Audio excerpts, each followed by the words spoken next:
Before we get started with the show, here's a quick word from our sponsor, Global Training Center. As trade compliance professionals, you want to make sure that your procedures and documentation are completed as correctly as possible to avoid any delays and possible fines. We provide a range of trade compliance courses that will fit your needs.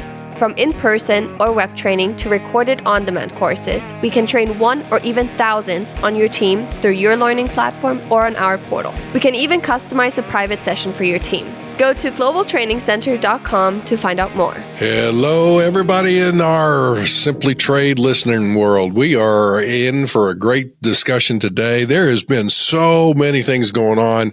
There have been a lot of proposals and ideas that have been hopping, kind of like popping popcorn. I mean, it's all over the place.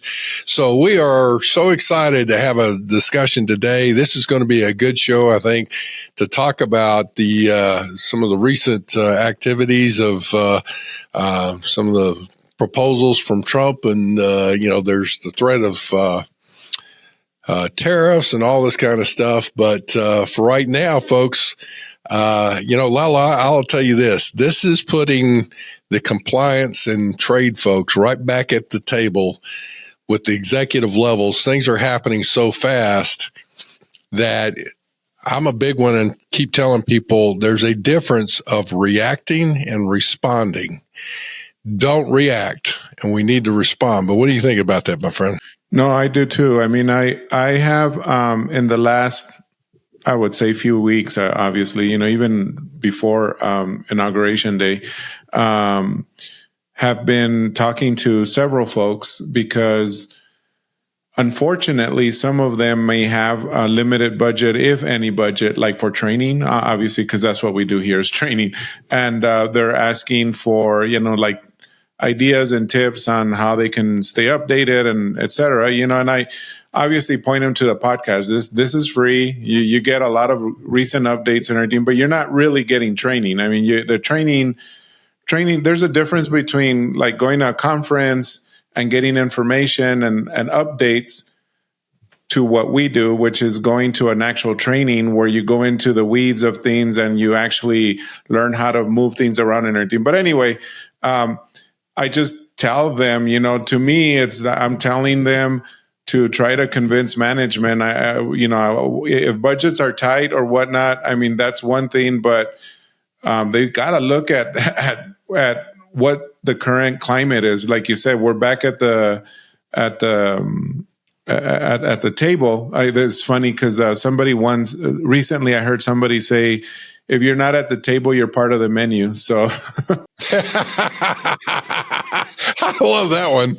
I love it. I love that. I thought that was an Andyism. Too bad you didn't come up with it, Andy. But anyway, so we can start using that one, Andy. So there you go. If you're not at the table, you're part of the menu. I love that one. Yeah, and it's true though, because I mean, how else are you going to stay up with this? You need some kind of budget to do training to stay up with this. I mean, just finding out different things here and there is not going to get you anywhere because it changes. And off the air, we were talking to our guest, Eric Hargraves. We were talking to him and he said, or was it you, Andy? One of you, both of you might have said it, that don't react to tweets, and because look at what happened this weekend. As we record this, look at what happened this weekend. The Colombia situation went from horribly bad to back to normal within almost 12 to 18 hours. I mean, it didn't take that long. I mean, and things normalized back again. But had somebody reacted to that, can you imagine? People were reacting to it to make comments, but it made them look foolish, because they jumped too soon to make comment. Yeah, I meant a businessman. Can you imagine a business person, a business that might have a lot of interest? They're Colombian and they're shipping to the U.S. and they're like, start firing people, because they wouldn't be able to. Although I still go back. We posted something here under Global Training Center, and SimplyTrade shared it yesterday.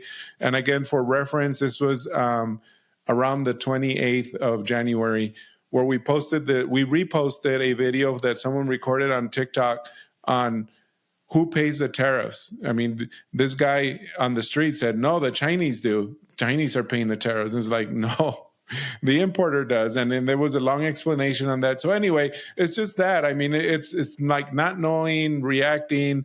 Sandler and Travis, we had them on the show as well. And they, Nicole Bivens, she said, don't take the bait. That's what she learned from the first administration. Just this time around, don't take the bait. Just wait and see how the dust settles, So, but anyway, let's bring in our guest before we take too long on this.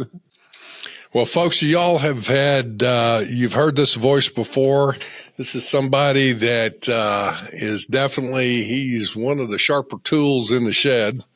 And I will say Eric Hargraves.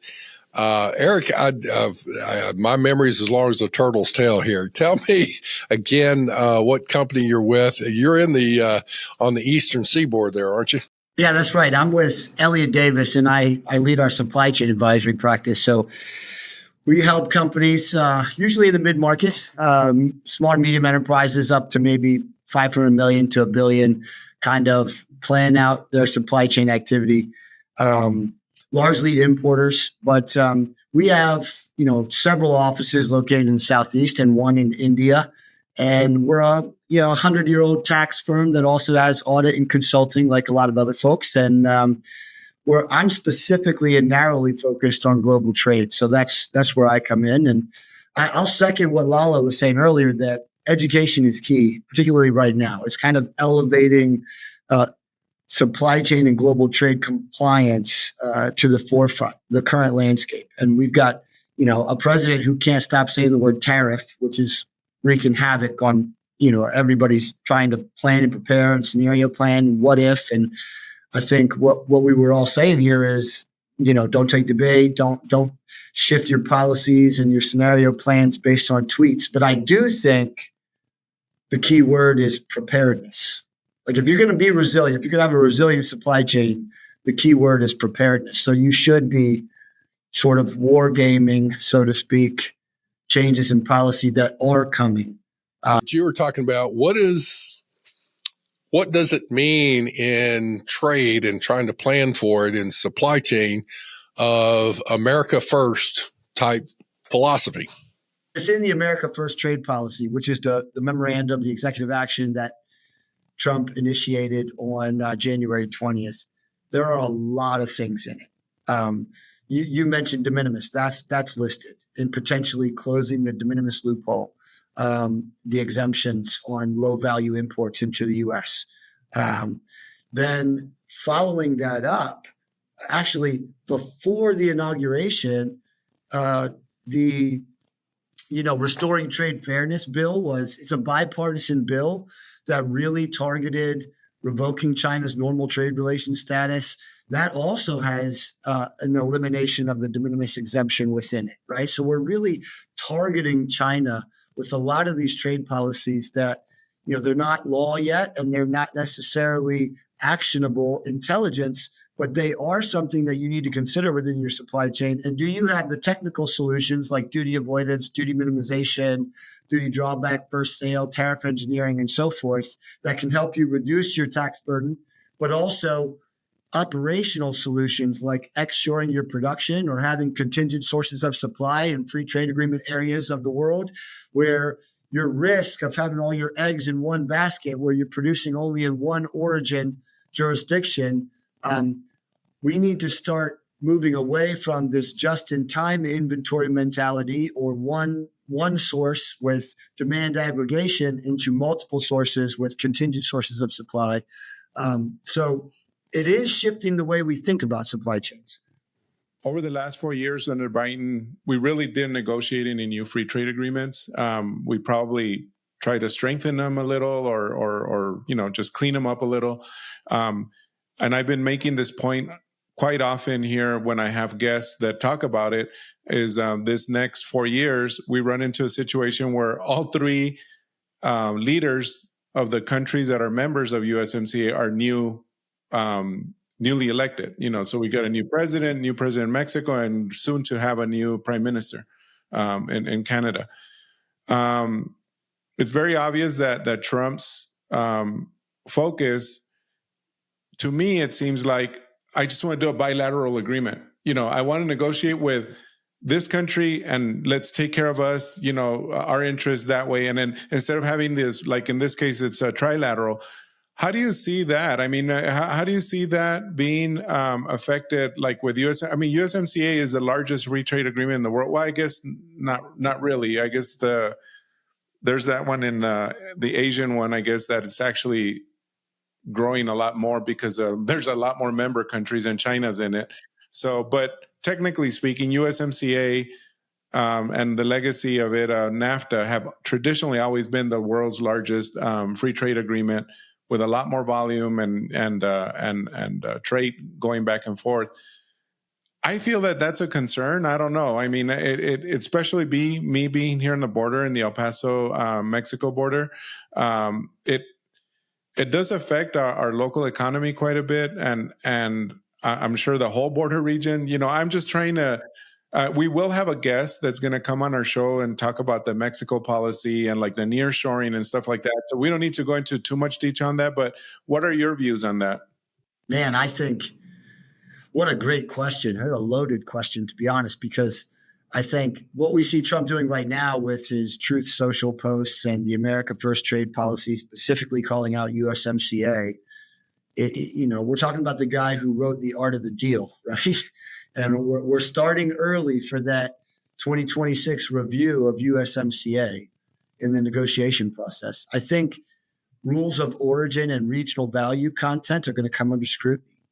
And I think we're going to see some real specific protectionist language around rules of origin and regional value content and calculations of that, and some strict enforcement because, and leaning on our neighbors like Mexico to really delineate how much of this was manufactured in Mexico versus how much of it was imported from China or transshipped or whatever. And I think it's going to come under a lot of scrutiny because I do know there's been some legal challenges on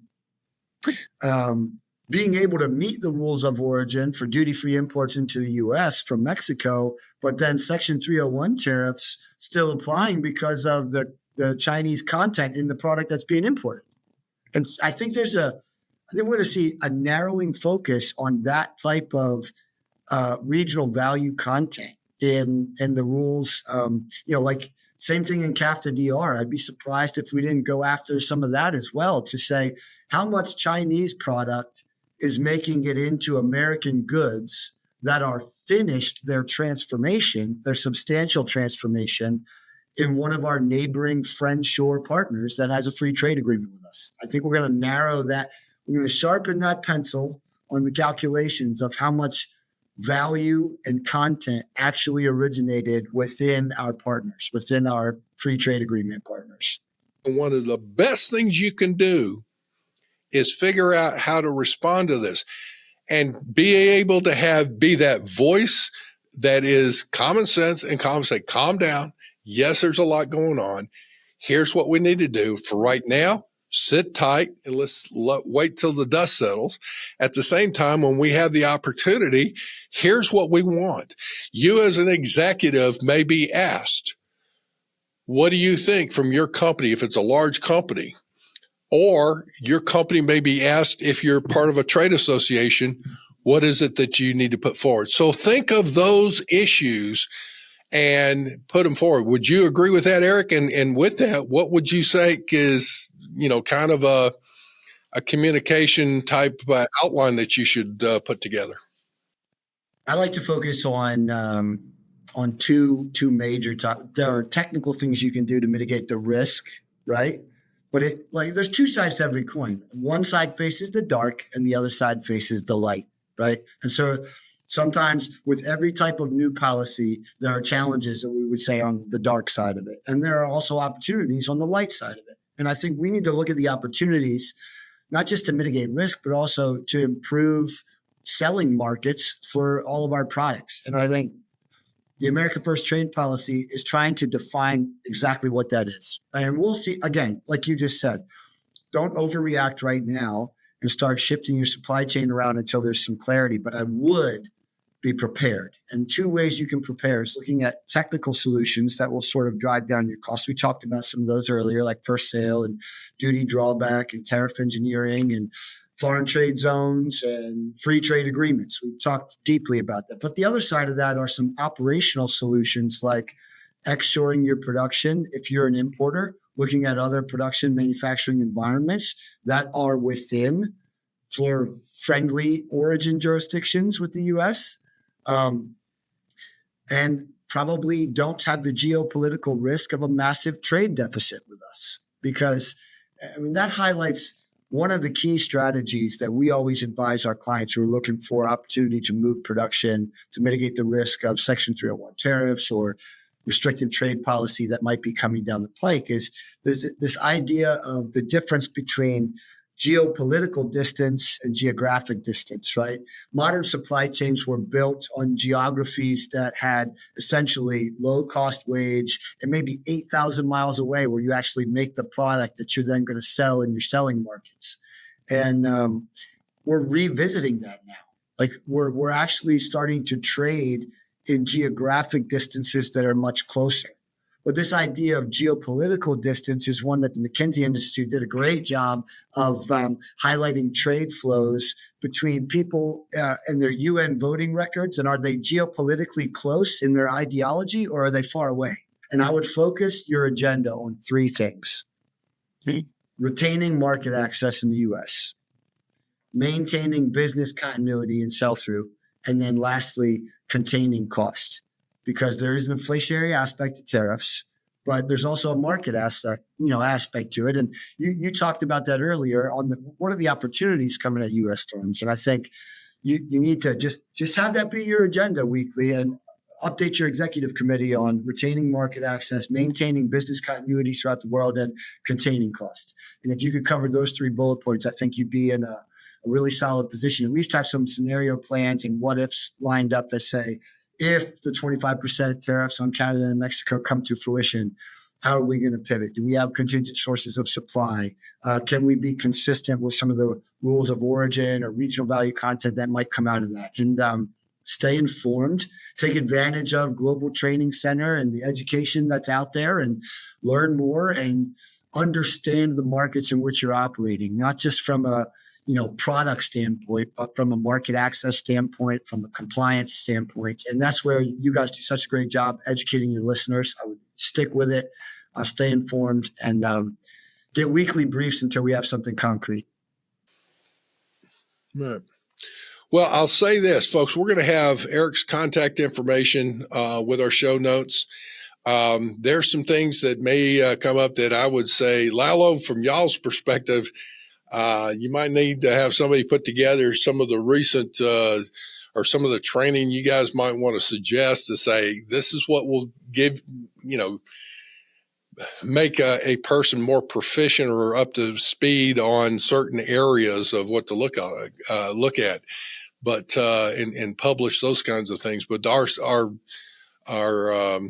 newsletters that Global Training Center's putting out, some the comments and shows from SimplyTrade. There's been some recent shows that Anik did with Cindy Allen that was just recently out there, and I thought Cindy has some really good points. Doesn't matter if some of these things are said from a political standpoint. Let's take the politics out. Let's look at the lay of the land. There's going to be some changes. It's not the same administration, same approach. So I don't know, Eric, do you think that's, again, it comes back, take the politics out of it, knowing full well that's where the winds are blowing. What's the repercussions of some of this stuff? And that's what you got to plan for. Yeah, I agree. Try to remove personality from it and focus on the process and the policy and, don't be emotional about these decisions. Be informed. And I think that's where you guys do such a great job informing people, and your guests do an excellent job presenting excellent information. So it's a great resource for everyone. Thank you for joining us, and we hope to have you, on our next episodes. We're trying to be as fluid, not fluid, as updated as possible, and we're trying to keep this going as current as possible. Sometimes we'll record a show by the next time that But by the time it comes out, it's already outdated because the things move so fast. But we're trying really hard. So thank you all for your patience and for continuing to listen to us. Thank you, guys. Appreciate it. Thanks, Eric. Thank you very much for joining us. SimplyTrade is brought to you by the generous contributions of Global Training Center. You can follow the show and GTC on LinkedIn or Twitter and other social networks. Make sure you check out the show notes in the description for a full rundown of today's show with all the important links. Also, make sure that you share this with a friend and subscribe on your favorite streaming platform. We really like hearing from you.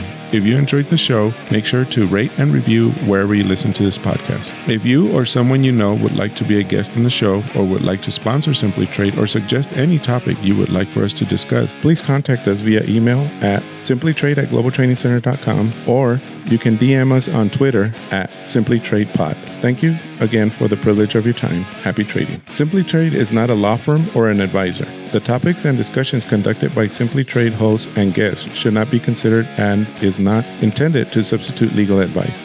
You should seek appropriate counsel for your own situations. These conversations and information are directed towards listeners in the United States for informational, educational, and entertainment purposes only and should not be substituted for legal advice. No listener or viewer of this podcast should act or refrain from acting on the basis of information on this podcast without first seeking legal advice from counsel. Information on this podcast may not be up to date depending on the time of publishing and the time of viewership. The content of this posting is provided as is. No representations are made that the content is error-free. The views expressed in or through this podcast are those of the individual speakers, not those of their respective employers or Global Training Center as a whole. All liability with respect to actions taken or not taken based on the contents of this podcast are hereby expressly disclaimed.